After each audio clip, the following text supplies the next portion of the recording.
Hello friends, एक बार फिर से आपका डिजिटल लर्निंग में स्वागत है।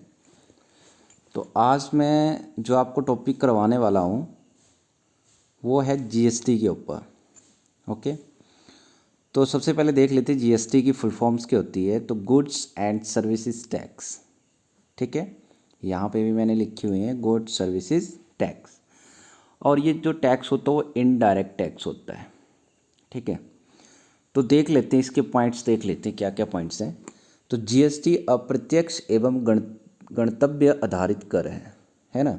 जीएसटी जो है वो क्या है, अप्रत्यक्ष मतलब इनडायरेक्ट टैक्स है एवं गणतव्य आधारित कर है ना। जो आप देते हो किसी भी सामान में, ठीक है, लगता है ना जीएसटी। आपको पता है कि कोई भी आप मटेरियल खरीदते हो, ठीक है, ऑनलाइन शॉपिंग करते हो या फिर आप मार्केट्स में कोई चीज़ लेते हो तो वहाँ पे जीएसटी लगाया जाता है ना, वो यही जीएसटी है। ओके, देन बात कर लेते हैं सेकंड पॉइंट्स की। तो यहाँ पे लिखा कि जो 17 अप्रत्यक्ष कर हैं और 23 अधिभार को शामिल किया गया है। जो जीएसटी है ना उसमें कितने कर हैं, अप्रत्यक्ष कर कितने हैं, 17 हैं, और 23 जो है वो अधिभार को शामिल किया गया है। अपने पॉइंट्स याद रखते जाना है। ओके, इसके बाद पॉइंट जो है वो है सर्वप्रथम जीएसटी। तो सबसे पहले जीएसटी जो था वो फ्रांस में लागू हुआ था। कब हुआ था, 1954 में, है ना। और भारत में कब हुआ था लागू, भारत जीएसटी लागू करने वाला कौन सा देश था, मतलब कितने नंबर वाला था, तो 161, है ना। तो भारत जीएसटी लागू करने वाला 161वां देश है ना। उसके बाद बात कर लेते हैं कि भारत में कब हुआ। तो भारत में जो जीएसटी है वो 1 जुलाई 2017 को जो था वो लागू किया गया था, है ना। और भारत का जो जीएसटी है वो ड्यूल मॉडल पे आधारित है, ठीक है, ड्यूल मॉडल। और ड्यूल मॉडल जो वो कहाँ से लिया गया, कनाडा से लिया गया है ना। इतना सा पॉइंट जो है वो आपने याद करना है कि भारत में जीएसटी लागू कब हुआ, 1 जुलाई 2017 को। और भारत का जीएसटी जो हुआ ड्यूल मॉडल पे क्या है, आधारित है। और ये इसको कहाँ से लिए गए, कनाडा से लिए गए, है ना। उसके बाद बात करते हैं तो सर्वप्रथम जीएसटी बिल का प्रारूप तैयार करने वाली समिति के अध्यक्ष, जो सबसे पहले जो जीएसटी बिल था उसको तैयार करने वाली जो समिति थी उसके अध्यक्ष कौन थे, असीम दास गुप्ता थे। याद रखना है आपने, इंपॉर्टेंट पॉइंट है। अगर जीएसटी से रिलेटेड अगर आपने पूरा डिटेल में पढ़ना तो इन सभी क्वेश्चंस को क्या करना पड़ेगा, ध्यान से देखना पड़ेगा, है ना। तो जीएसटी के ऊपर मेरे जितने भी क्वेश्चन थे वो मैंने सभी बनाए हुए हैं यहाँ पे, है ना। तो ये आप लोगों को क्या करना पड़ेगा, यहाँ से याद रखना पड़ेगा जो जो मैं पॉइंट बोल रहा हूँ अभी, है ना। तो सर्वप्रथम जीएसटी बिल का प्रारूप तैयार करने वाली समिति के अध्यक्ष कौन थे, असीम गुप्ता थे। उसके बाद पॉइंट है कि भारत में जीएसटी लागू करने का सुझाव विजय केलकर समिति ने दिया था, है ना। तो भारत में किसने दिया था लागू करने का सुझाव, तो विजय केलकर समिति ने दिया था जीएसटी को लागू करने का। इंपॉर्टेंट पॉइंट है ये, ठीक है। उसके बाद जीएसटी बिल का राज्यसभा तथा लोकसभा ने क्रमशः पारित किया।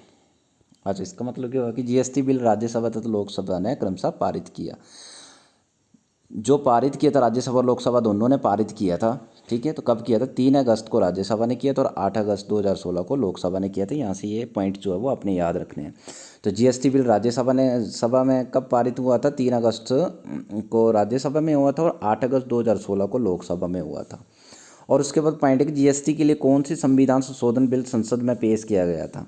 तो कौन सा किया गया था, यहाँ से ध्यान से देखना आपने, कौन सा किया गया था, 122वां किया गया था। पर अभी तक 101वां जो संशोधन चला हुआ है, ठीक है, और उसी में ही इसको क्या किया गया है, पारित किया गया। वैसे कौन सा था, 122वां था, परंतु 101वां जो था वो पारित हुआ था जीएसटी का। ये इंपॉर्टेंट पॉइंट है, यहाँ से याद रखना, ठीक है। क्या याद रखना है कि जीएसटी के लिए कौन सी संविधान संशोधन बिल संसद में पेश किया था। तो आपने इसका आंसर ये देना है 122, ठीक है। और पारित कब किया गया था, इसको 101 में ही पारित किया गया था, क्योंकि अभी तक 101 वही 100, वैसे तो टोटल 122 हुए हैं अभी तक, ठीक है, बट 101 में इसको क्या कर दिया था, पारित कर दिया था। ये पॉइंट आपने यहाँ से क्या करना है, रिमेंबर करना है। ओके, उसके बाद बात करते हैं हम कि संविधान संशोधन 2014 में संसद में प्रस्तुत किया था। तो संविधान संशोधन 2014 में जो था वो ये बिल जो था वो क्या किया गया था, 101वां संशोधन जो हुआ था, ठीक है, मतलब 122वां दिया था ना, ठीक है, 122 में 22वां दिया था, तो 101वां जो था वो पारित किया गया था, 101 में पारित कर दिया था उसको। तो संविधान संशोधन 2014 में संसद में प्रस्तुत किया गया था इसे, 101वां जो था, है ना। उसके बाद पॉइंट है तो इसके विधेयक के पक्ष में 336 बोर्ड पड़े थे। मतलब अब जैसे ना, अगर कोई भी आप लोग, ठीक है, कोई भी अगर आप लोग बिल लेके आ रहे हो, है ना, तो उसके ऊपर बोर्ड पड़ते हैं, है ना, बोर्ड पड़ते हैं। अब ज़्यादा बोर्ड पड़ेंगे, ठीक है, तो उस चीज़ को लाया जाएगा, कम बोर्ड पड़ेंगे तो उस चीज़ को नहीं लाया जाएगा। तो 336 बोर्ड पड़े थे ये जीएसटी के लिए, है ना। और विपक्ष में 11 बोर्ड पड़े थे, है ना। विपक्ष में कितने पड़े थे? 11 पड़े थे। उसका कोई फर्क नहीं पड़ता। विधेयक के पक्ष में जो पड़े थे वो 336 पड़े थे, इसलिए इसको क्या कर दिया? पारित कर दिया था। उसके बाद है, बिल पर राष्ट्रपति ने मंजूरी दी थी। तो कब दी थी राष्ट्रपति ने मंजूरी बिल पे?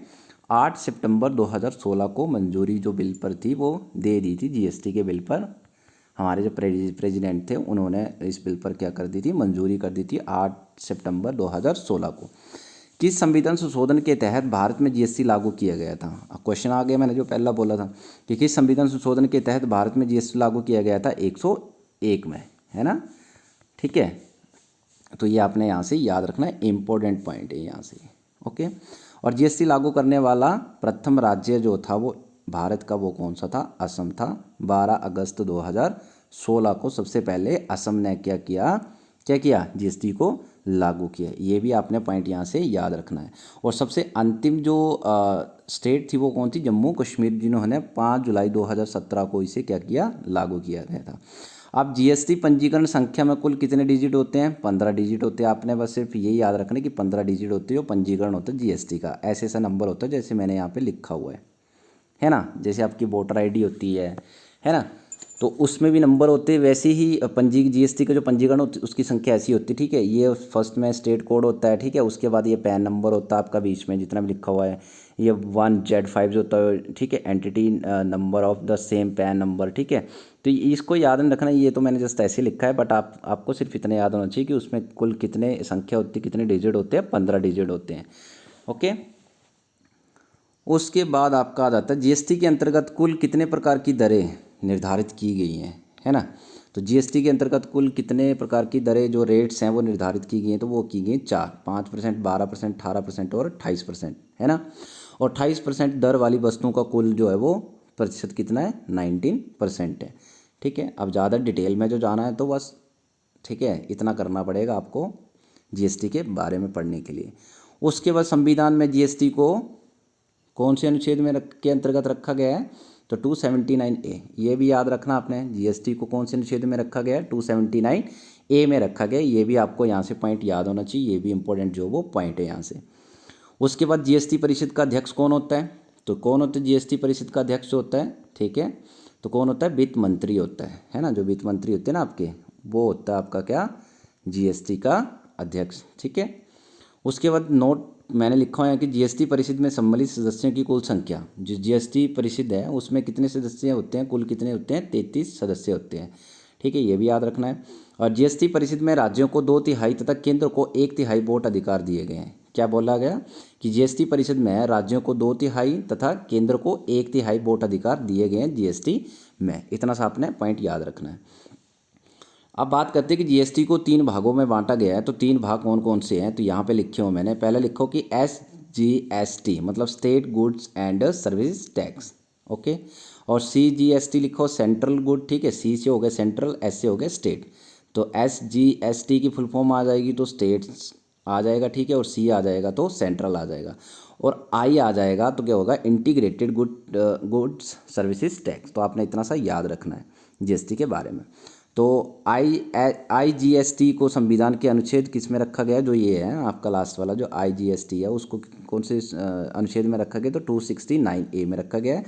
और मैंने यहाँ पे लिखो कि SGST राज्य सरकार तथा, है ना, और CGST जो वो केंद्र सरकार, ठीक है। यहाँ पे ना, ठीक है, केंद्र सरकार मतलब C से सेंटर मतलब केंद्र और S से स्टेट। इतना से आपने याद रखना। I से हो गया इंटीग्रेटेड हो गया, ओके।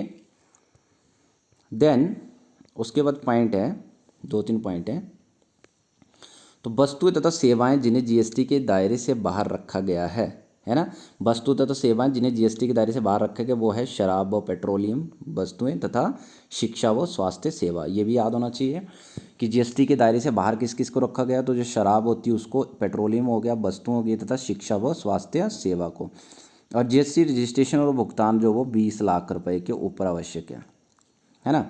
मतलब अगर किसी के पास 20 लाख रुपए हैं, ठीक है, तो उसके ऊपर उसको क्या करना पड़ेगा, जीएसटी रजिस्ट्रेशन और भुगतान करना पड़ेगा।